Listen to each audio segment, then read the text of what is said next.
Je suis né à Saint-Malo le 24 septembre 1895 de parents normands. Mon père capitaine commandait la grande pêche. Hélas, le 30 janvier 1900, un grand malheur frappait cruellement notre famille. Le père mourait d'une maladie contractée en mer. Mes frères et moi, nous devenions les pensionnaires de l'orphelinat des enfants de marins. L'institution prenait sous sa direction les enfants jusqu'à l'âge de 13 ans, époque à laquelle chaque orphelin entreprenait fièrement sa carrière de marin. Les récits tragiques de la vie en mer ne me décourageaient pas. Mon enfance avait été bercée par le Yann de pêcheur d'Islande et je brûlais de lui ressembler.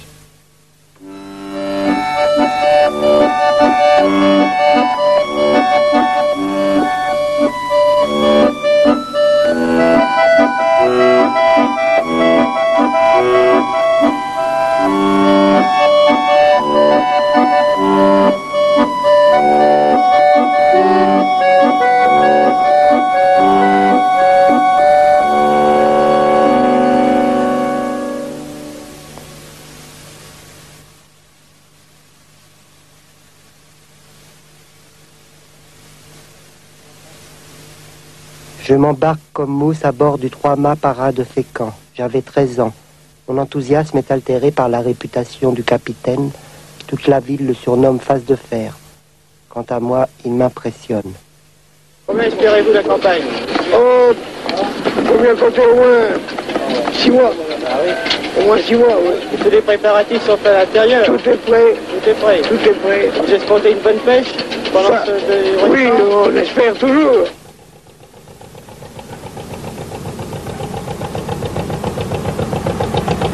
Je suis parti de Fécamp à bord du chalutier usine à rampe arrière, le Dauphin, le 8 mars 1972, à 5 heures du soir, avec à mon bord 55 hommes d'équipage à destination du grand banc de Terre-Neuve pour y pêcher la morue. Si tout se passe bien, après un bref congé parmi les miens, je repartirai avec le même équipage. J'espère rapporter 700 tonnes de cabillaud congelés et 150 tonnes de morue salée.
J'ai finalement trouvé à m'embarquer sur le même bateau que mon frère.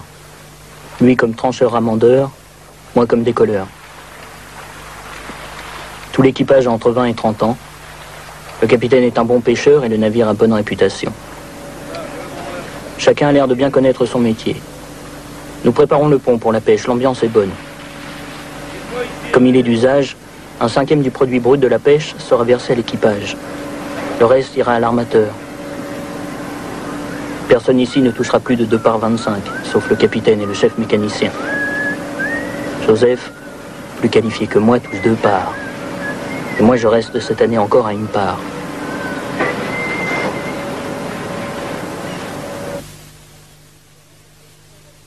Entre mousse et novice, nous sommes 4.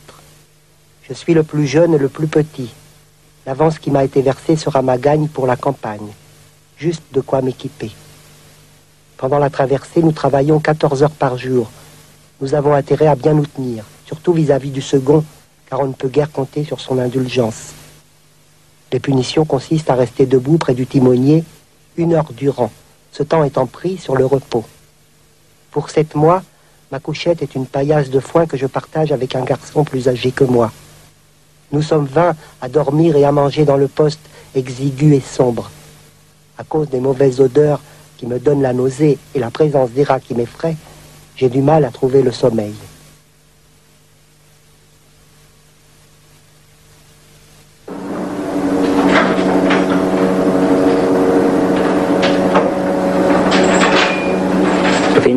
sommes partis. Nous avons presque fini le travail du pont, il fait beau. Il est difficile d'oublier que nous avons laissé nos femmes à terre. Mais nous n'en sommes pas à notre première campagne. Nous savons que le voyage est long et qu'il vaut mieux ne pas rouvrir les plaies du départ.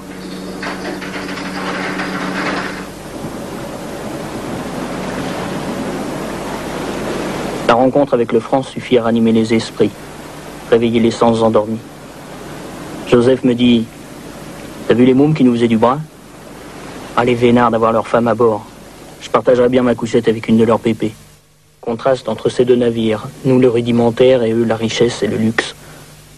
Les passagères nous font des signes avec leurs foulards. Toute la journée, ce sera le sujet des conversations et des plaisanteries.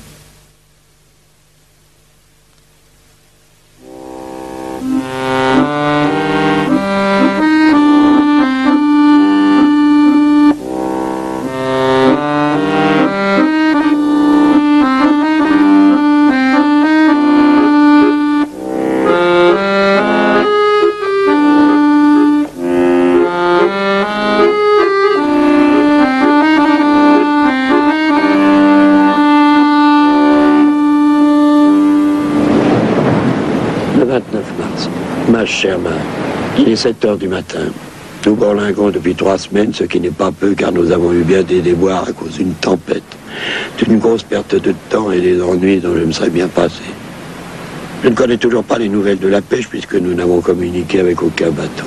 Si les femmes n'ont pas de l'aide, elles peuvent être tranquilles. Tout le monde est bien portant. J'espère qu'il en est de même pour toi et pour notre petite fille.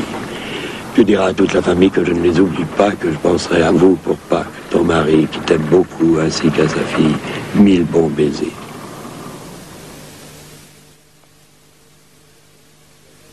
La monotonie du voyage pèse à la plupart des hommes. Une journée d'accalmie est mise à profit pour préparer la pêche, tisser les paniers qui recevront les lignes et accrocher les hameçons. Personnellement, j'ai hâte d'arriver sur les bancs. Mais certains esprits bornés m'en découragent par leurs propos. À les croire, je mange actuellement mon pain blanc.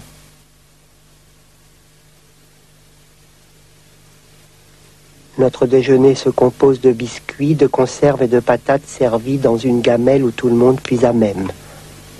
Le poste, soit une douzaine d'hommes, dispose d'un seau d'eau douce par semaine pour la toilette. La restriction d'eau est compensée par une quantité de vin, de cidre ou d'alcool à volonté.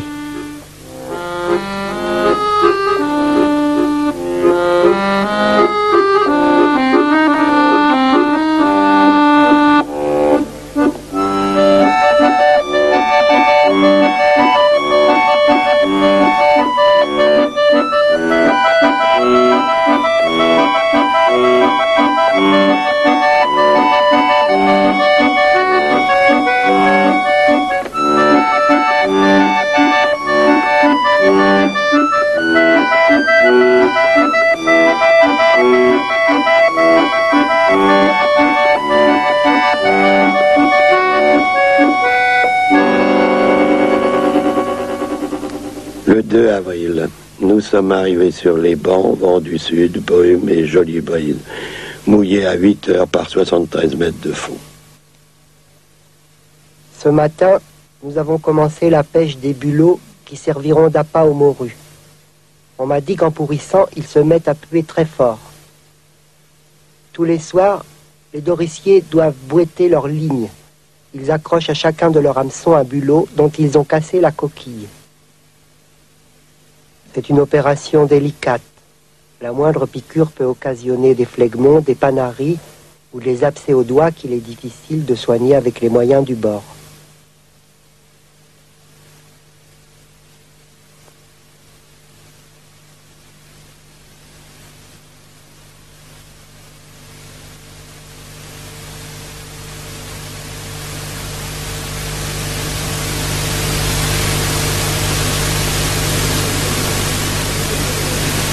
Le capitaine donne l'ordre de mouiller.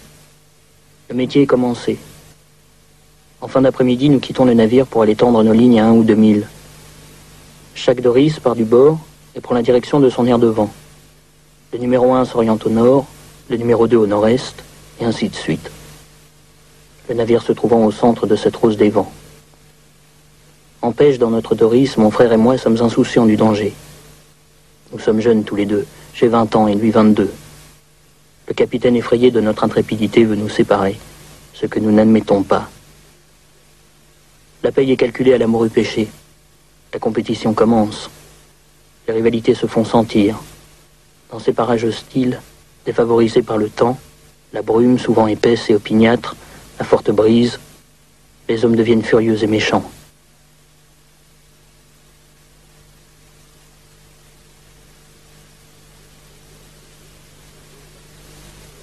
12 avril, mer peu agitée. Doris monté par Le Bihan et Fiquet, 103 morues, dont 61 grosses, 12 moyennes, 30 petites. Doris monté par Fournier et Le Cœur, 70 morues, 24 grosses, le reste en petites. Doris monté par Fiolet et Bertrand, 208 morues, dont 128 grosses, le reste en petites. Doris monté par Dubuis et Crochemort, 126 morues, dont 18 grosses, 48 moyennes et 54 petites. Avons aperçu la Maria Luisa de Lisbonne.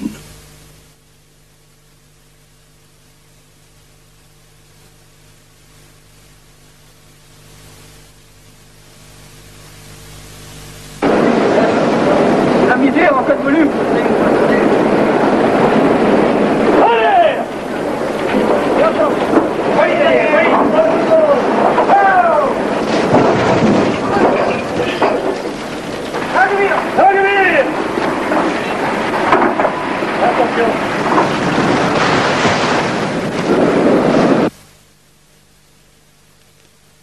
Rapport du docteur Delahaye, 1914. Le travail est moins pénible sur les chalutiers que sur les voiliers, puisqu'en aucun cas les hommes n'ont à s'éloigner du bord et à courir le risque de s'égarer ou de chavirer. Il n'en est pas moins fatigant, aussi l'on doit être sévère quant à la réglementation des heures de travail. Puisque le chalutage constitue une industrialisation de la pêche, il est légitime de traiter les hommes qui le pratiquent comme des ouvriers d'industrie. Nous regrettons que ce point de vue échappe aux capitaines et aux armateurs. Ils ne cherchent certes point à brimer leurs équipages, mais la tendance inévitable est de les faire travailler tant et plus lorsque le navire se trouve sur un fond poissonneux. Et comme tous, du plus grand au plus petit, sont intéressés au profit de la pêche, personne ne s'avisera de protester contre un régime qui donne des intérêts.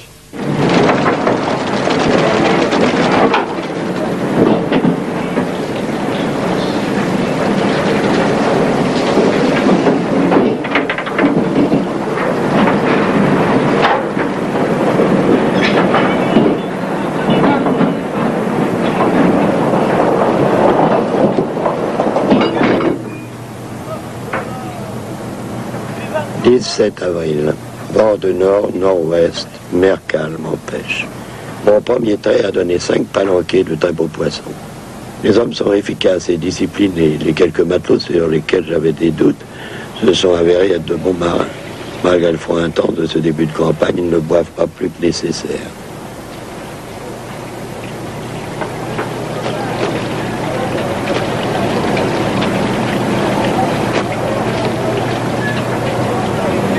Nous ne dormons que 4 heures par jour. Je suis de la même bordée que Joseph. La pêche donne à plein.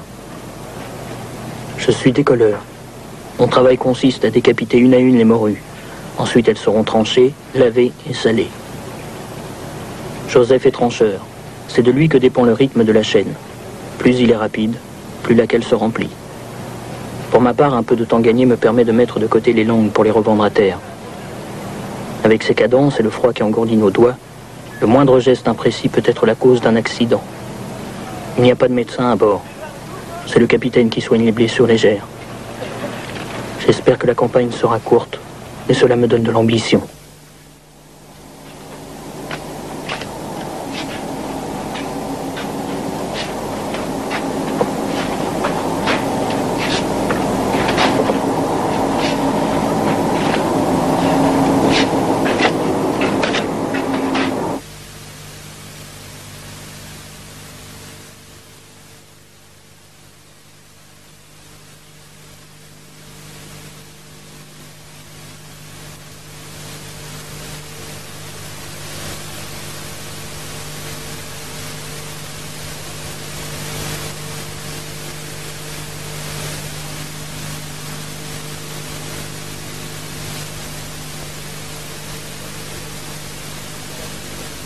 Je suis habillé en ciré des pieds à la tête et je dois plonger mes bras dans une baille d'eau glacée profonde d'au moins 1 mètre pour y nettoyer la morue.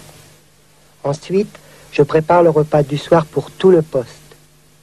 Après plusieurs jours de pêche, mes mains me font souffrir et cette existence est devenue un enfer. Parmi ces quelques hommes presque sauvages, on n'entend plus que jurons et menaces. Mes 13 ans, mon jeune âge, ne me permettent pas de me défendre. Je suis si fatigué que souvent je me couche mouillé, sans enlever mes bottes et mon ciré.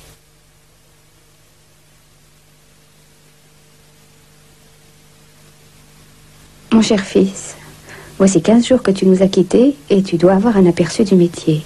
Nous espérons qu'il ne fait pas trop froid et que tu n'as pas trop souffert du mal de mer.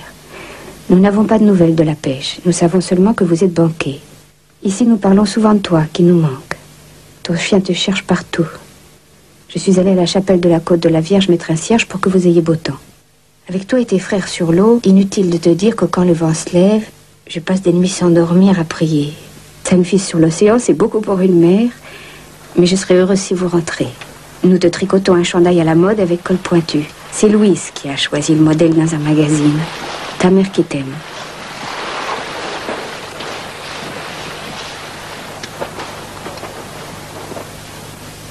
Rapport sanitaire, 1914. Suite à notre inspection des navires de grande pêche, il apparaît que sur certains bateaux, les mousses ont moins de 12 ans, alors que l'âge minimum d'embarquement est fixé à 15 ans. Légalement, ces enfants ne devraient pas être embarqués sur les doris, ni utilisés au travail du poisson. Dans les faits, on les emploie à toutes sortes de besognes bien au-dessus des forces de leur âge. Ils sont trop souvent victimes de brutalité et vivent dans des conditions sanitaires indignes de notre époque. Les conclusions sont faciles à déduire. La vérité est que, sauf rare exception, le mousse à Terre-Neuve boit de l'alcool. Mais nous ne voudrions pas qu'il se dégage de ces réflexions que nous n'attribuons que des qualités au mousse et des reproches au capitaine. Ainsi, sur la goélette Camphitride, le mousse s'est plaint à l'officier enquêteur d'être retranché d'eau de vie, alors que le capitaine a pu démontrer que l'enfant prenait un plaisir malsain à s'enivrer.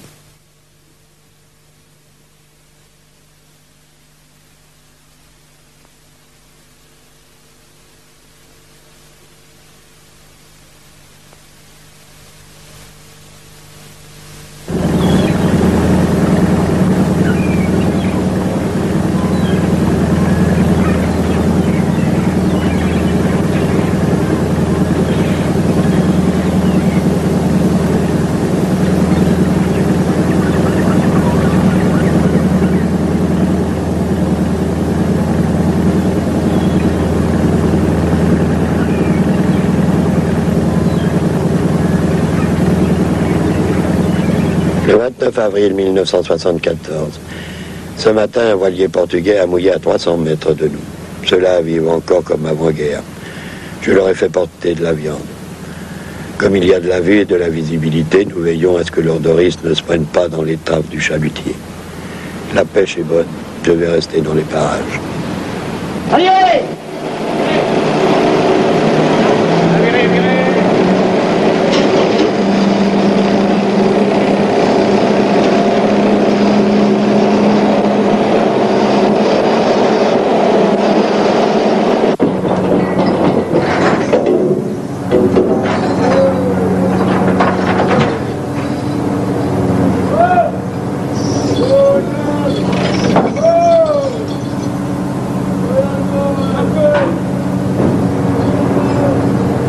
La campagne a pris son rythme de croisière. Ça fait maintenant 1 mois et demi que nous sommes en pêche, alternativement sur le pont, à remonter le chalut ou bien à l'usine au travail à la chaîne, répétant toute la journée les mêmes gestes. Depuis quelques jours, je suis fatigué par le rythme débordé. 12 heures de travail, 6 heures de repos, 12 heures de travail, etc., etc. Je n'arrive pas à dormir pendant mon temps de repos.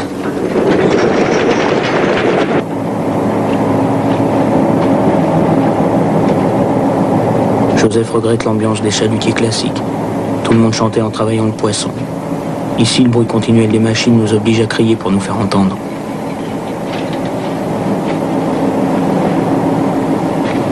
L'absence de nos proches commence à se faire sentir. Nos coups de téléphone en France, chaque fin de semaine, sont nos seuls liens avec la Terre.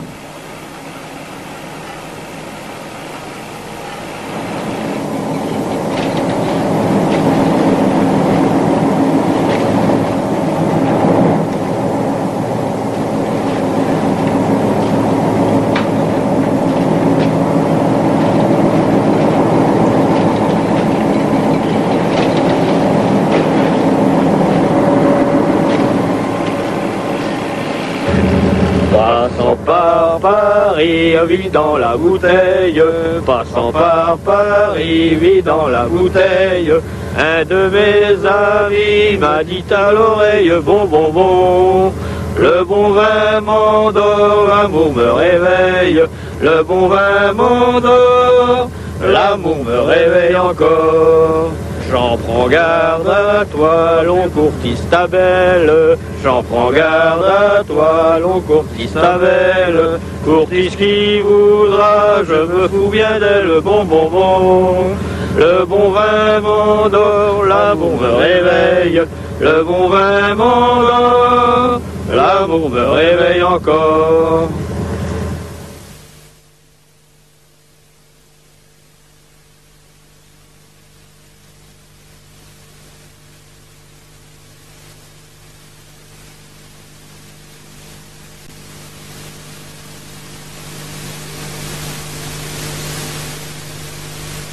Le 16 mai, sorti dès au petit jour. 1 heure après, rappelez les Doris, le temps étant menaçant. À 7 heures, 10 Doris sur 11 sont à bord. Il manque le Doris monté par Roussel et Guiton. Puis ensuite vient la brume et nous ne voyons pas le Doris. Nous pensons qu'il a dû casser ses avions. Il est 5 heures du matin. Le jour pointe difficilement. La brume est épaisse. Nous devons, mon vieux patron et moi, relever les lignes tendues la veille. Impossible de les retrouver. Le courant dont nous ne pouvons plus connaître la direction nous a complètement déroutés. Voici des heures que nous ramons. C'est le silence complet. Harassés, nous nous reposons un instant. Il fait presque calme. Je suis pris dans un demi-sommeil. La poignée de l'aviron m'échappe. Parfois, nous avons un sursaut en entendant des bruits étranges. C'est une baleine qui rejette l'eau. C'est le bruissement des ailes à la surface de l'eau. La nuit tombe. J'éprouve une inquiétude d'être perdu dans cette immensité. Cela fait 20 heures que nous tournons inlassablement. Le jour pointe, toujours de la brume.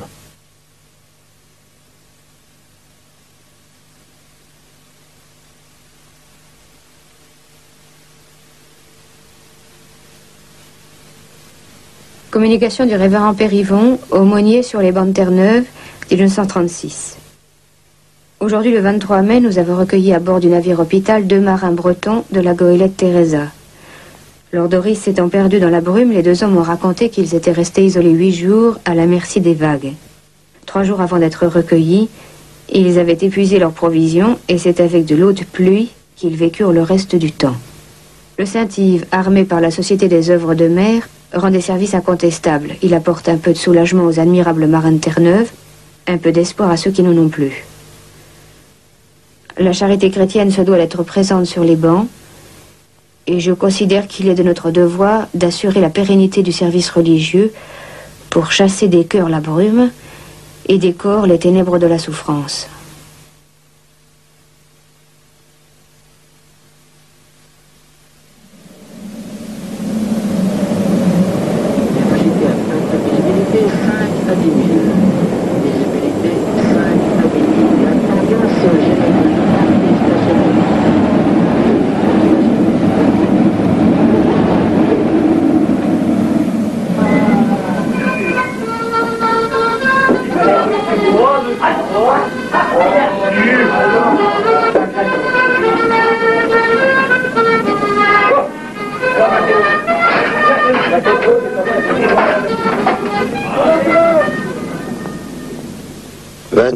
Visibilité 1000 en pêche.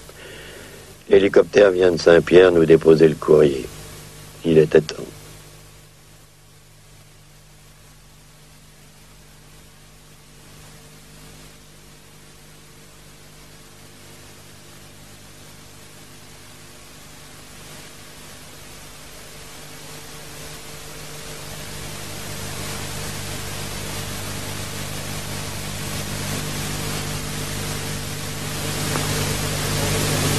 Banc de Terre-Neuve, 31 mai 1936. Chère marraine, le père Yvon m'a remis votre colis et votre lettre qui m'ont fait bien plaisir.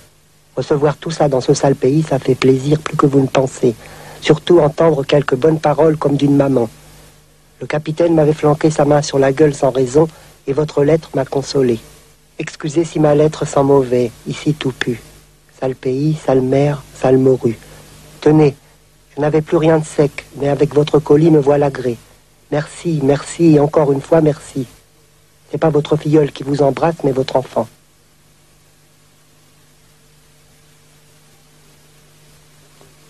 Des groupes d'oiseaux aux ailes courtes et noires se reposent sur l'eau. À l'approche du navire, ils plongent pour réapparaître plus loin. Nous les pêchons pour améliorer notre ordinaire. Même si cette viande a goût de poisson, nous sommes heureux de manger autre chose que des conserves et de la morue.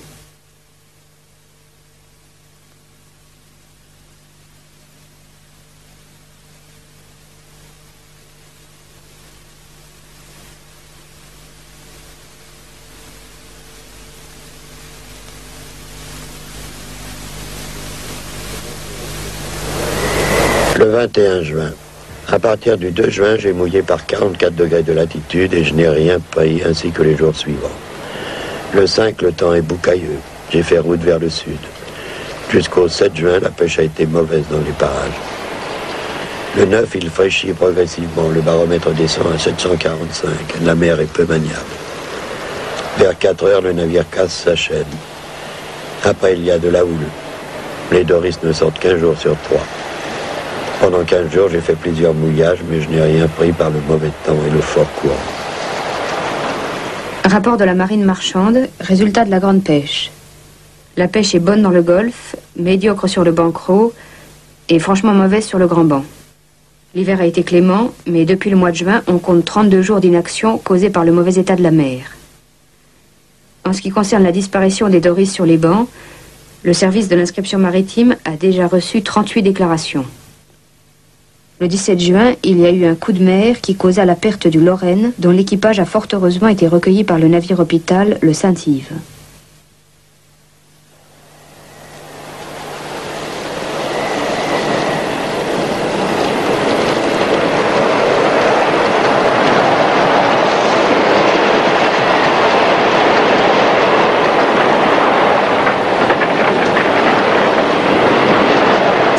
Chalutier à moteur roulé à Saint-Pierre-et-Miquelon en 1934. Jacques Coeur, chalutier à moteur roulé en 1951. Marie-Thérèse, 3 mois goélette, échouage avec bris le 17 juin 1909 à Saint-Pierre-et-Miquelon. Raymond, coulé sur le bonnet flamand le 24 avril 1903, collision avec un iceberg. Bois Rosé, perdu par feu de guerre en 1943. Ginette Leborgne, perdu à Terre-Neuve par collision avec le Jacques Coeur le 24 mai 1951. Saint-Louis, naufragé le 28 mai 1916 par suite de voie d'eau. Duc de Normandie, chalutier à vapeur, disparu en mer le 21 février 1951, un seul rescapé.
Aux 11h30, dans le bord.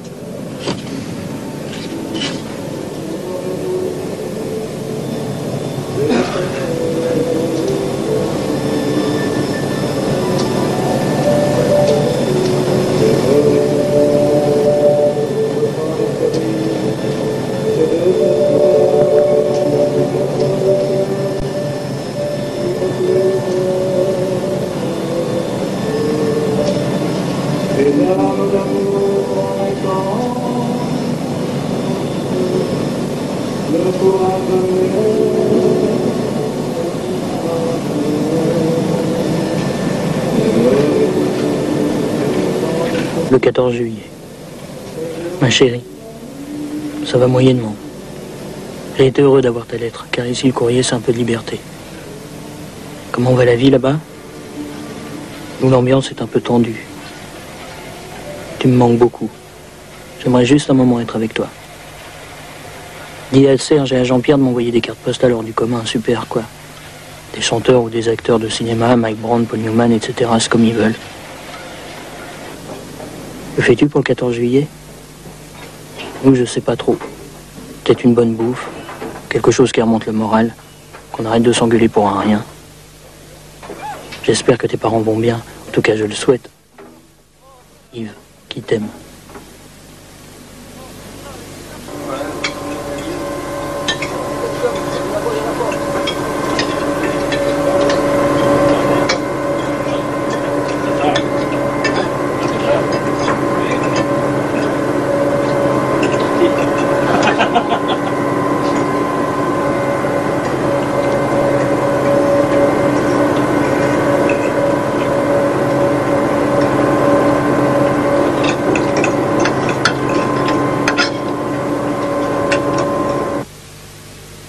Nous traînons le chalut jour et nuit à la recherche d'un fond poissonneux.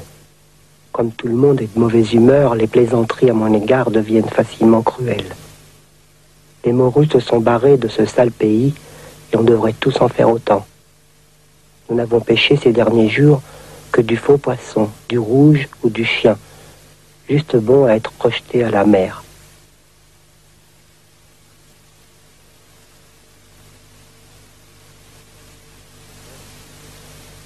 Le 20 juillet, mer agitée en pêche. Ce matin, nous avons remonté un requin pèlerin de plus de 2 tonnes. J'ai fait récupérer l'huile. Peut-être pourrons-nous en tirer un bon prix à terre. Le chalut est en lambeaux. Mes mauvais résultats déteignent sur le moral des hommes, mais les autres chalutiers du secteur n'ont pas l'air plus chanceux.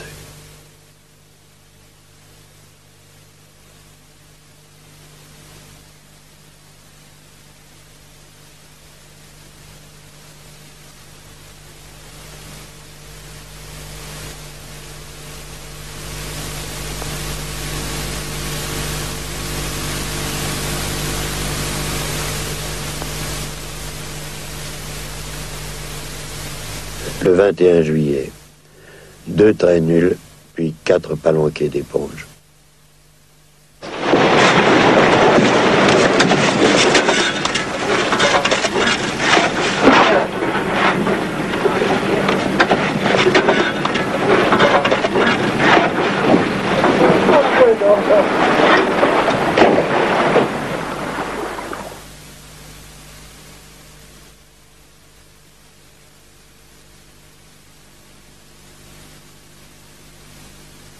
Une journée est enfin bonne.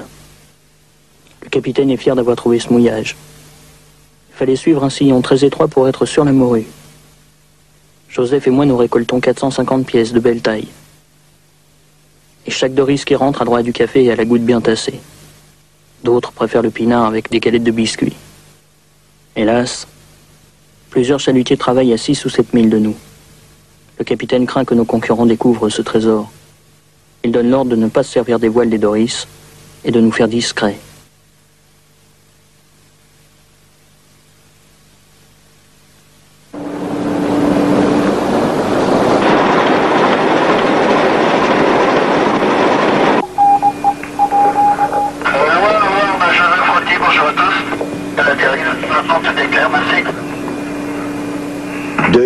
Grosse brise, mer agitée à très agitée. Notre retard est désastreux et le temps fraîchit encore. Les sondeurs détectent de la morue, mais je ne peux travailler à cause du mauvais temps. 3 chalutiers prétendent être en pêche malgré la tempête et obtenir de bons résultats. J'hésite à les croire. J'annonce à mon tour une bonne pêche. Si dans 2 heures personne me rejoint, c'est que mes concurrents ne mentaient pas. À 6 heures, aucun bateau ne fait route vers nous. Faut être fou pour travailler par un temps pareil, mais je donne l'ordre de larguer les filins.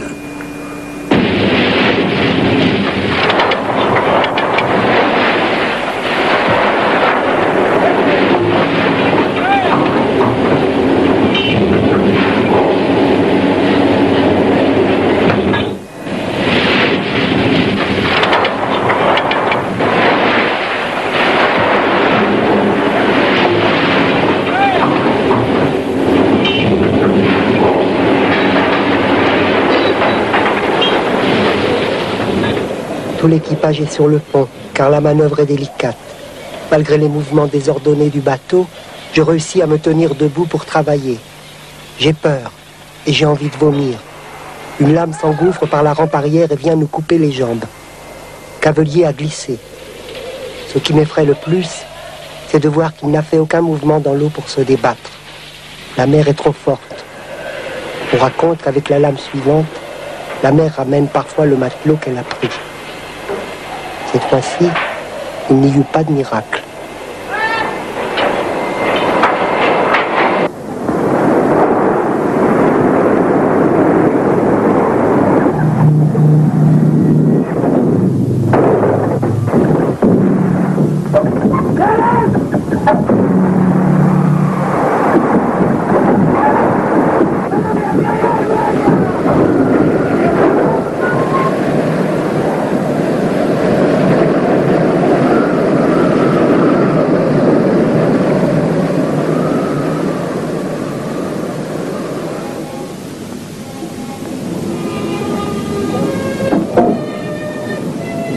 Ce décès m'affecta particulièrement.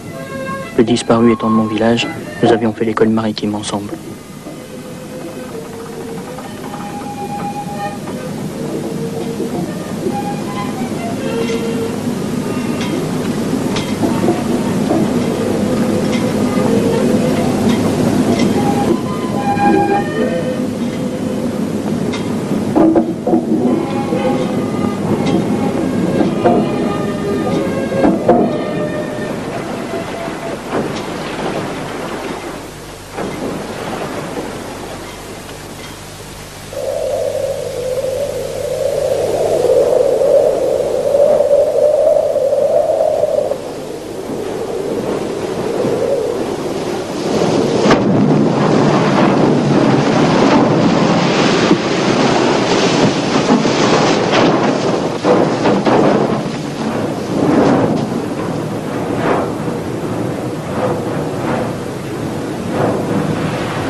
Le 22 août, il fait froid. Nous devons pousser les moteurs au maximum. La banquise se fait de plus en plus dense. Plus tard, l'hélice se coince dans un parpaing, nous sommes complètement bloqués. Le bateau risque de couler sous le poids de la glace.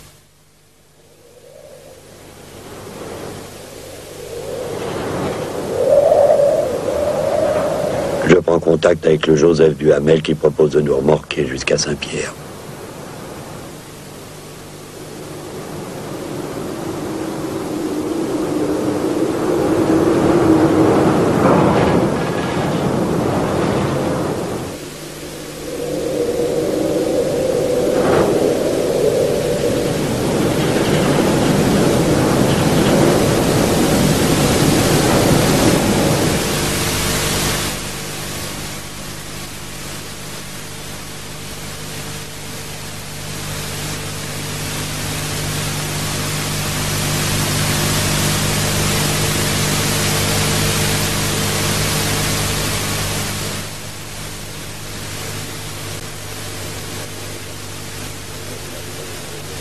Le 24 août. J'ai donné 2 jours de relâche à l'équipage et fait recharger le bateau en sel, en eau potable et en charbon. Nous avons déchargé 500 quintaux pour 15 000 morues. C'est un résultat décevant.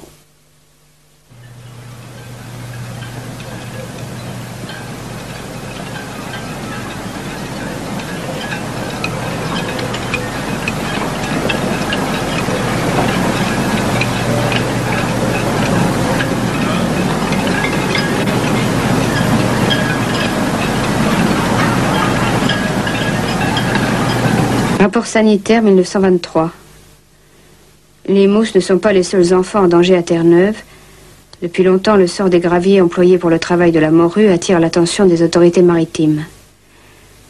Ces malheureux enfants poussés par la misère font le voyage jusqu'à Saint-Pierre, espérant y trouver l'embauche qui manque en métropole. Épuisés, victimes d'épidémies, les graviers trouvent leur seul réconfort à la maison des marins que la Société des œuvres de mer a charitablement ouverte pour eux.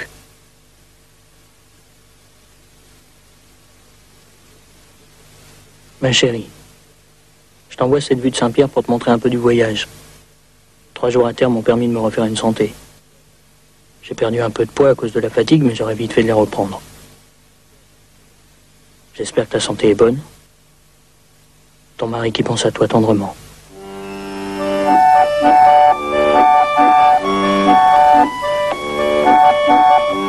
Monsieur Leroy, poste restant de Saint-Pierre-et-Miquelon. Paul chéri, la maison est vide, les enfants sont partis en colonie pour 15 jours. Je me sens un peu seule, j'espère que tu seras là pour la rentrée de Jérôme à la grande école. Je t'aime. Bernadette.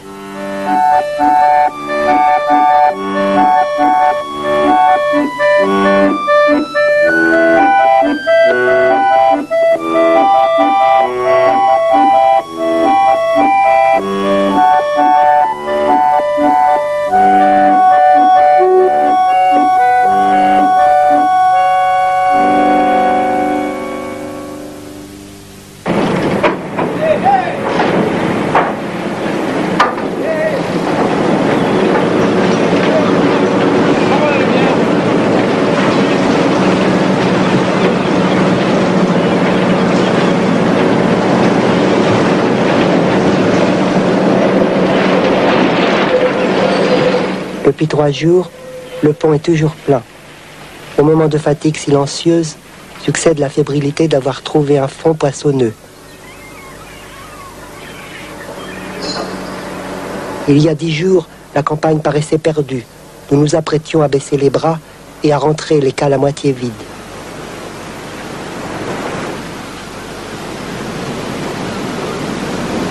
Nous travaillons aussi bien la nuit que le jour, parfois jusqu'à 20 heures d'affilée. Les hommes ont adouci leur comportement à mon égard. Mais je sais qu'il suffirait de quelques mauvais traits pour que la vie de bagne reprenne.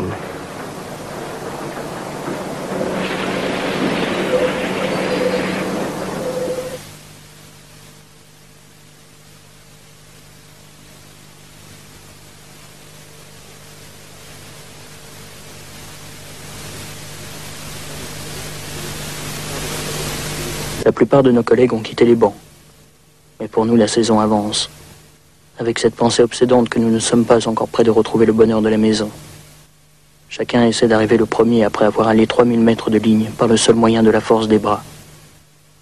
Que de marées dures, souvent menées imprudemment, avec le seul espoir de gagner un peu mieux notre vie que ceux qui sont restés à terre.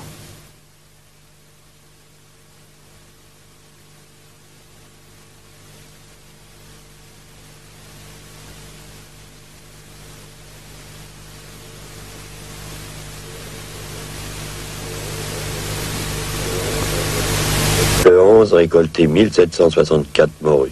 Le Doris monté par Coutances à chavirer. On n'a pas pu retrouver les hommes. Pas attendu le soir pour désolation.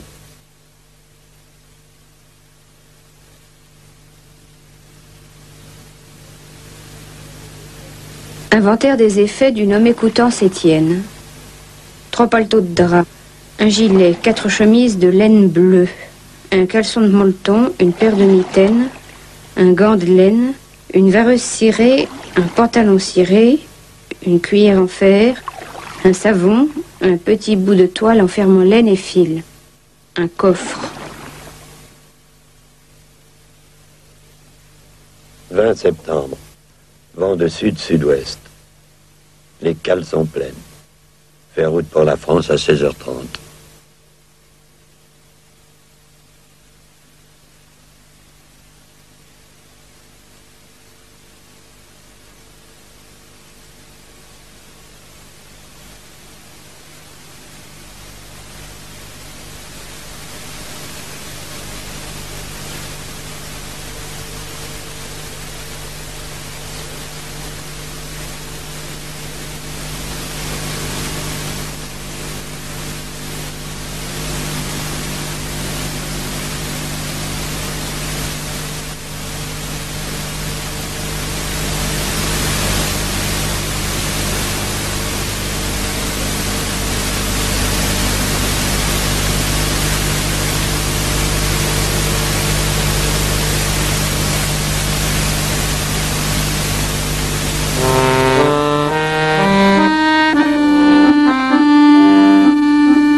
vrai souvenir de cette campagne. Le travail paisible de la traversée guérit tous les maux. Les hommes sont redevenus eux-mêmes. Ceux qui, dans la misère du métier, paraissaient inaccessibles à la raison, parlent maintenant village et famille.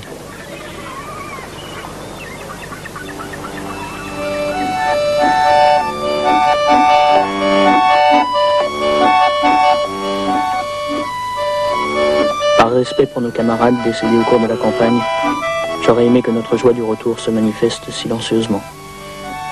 Et nous sommes soulagés de quitter ces lieux de pêche où nous venons de connaître tant de souffrances. Nous avons les doigts marqués par les cassures aux phalanges, les bras couverts d'abcès provoqués par l'eau salée.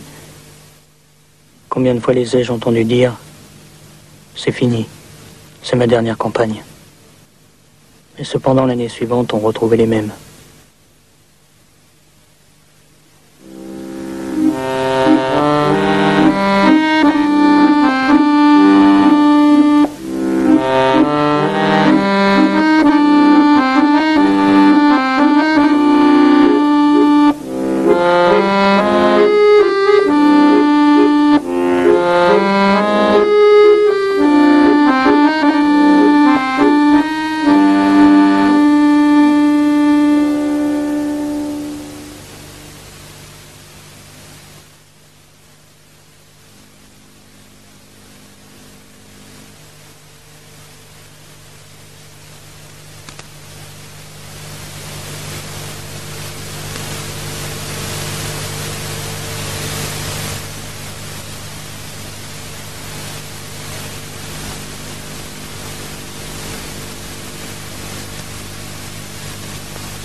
Au début du siècle, il y avait 10 000 hommes sur 436 navires morutiers. En 1993, la Comm à pêche de Saint-Malo désarmait ses 2 derniers bateaux. L'épuisement des fonds, la fermeture des eaux territoriales canadiennes, l'obligation de partager les quotas de pêche avec Saint-Pierre et Miquelon ont signé la fin de la grande pêche française.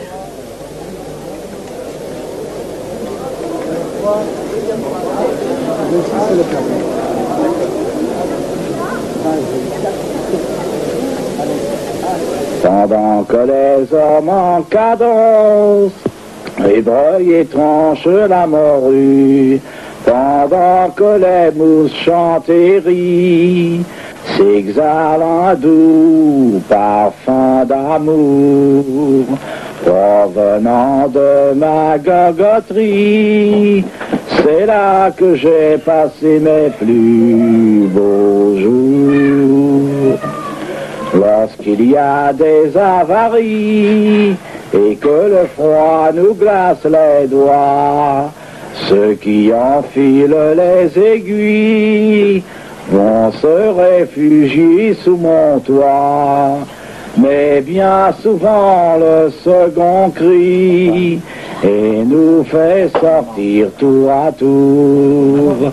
Il faut fuir de ma gogoterie, c'est là que j'ai passé mes plus beaux jours. Mais quand le cœur plein d'espérance, prenant le chemin du retour, nous voguerons vers notre France, rêvant déjà de nuit d'amour, moi de beaux soirs à la vigie, je regretterai les moments trop courts que je passais dans ma gogoterie. C'est là que j'ai vécu mes plus beaux jours. Et lorsque vieux dans ma chaumière, fumant ma pipe au coin du feu, ma pensée ira en arrière, remémorant les jours heureux. Dans mon vieux cœur à la gadie, je garderai toujours, toujours le souvenir de ma gogoterie. C'est là que j'ai passé mes plus beaux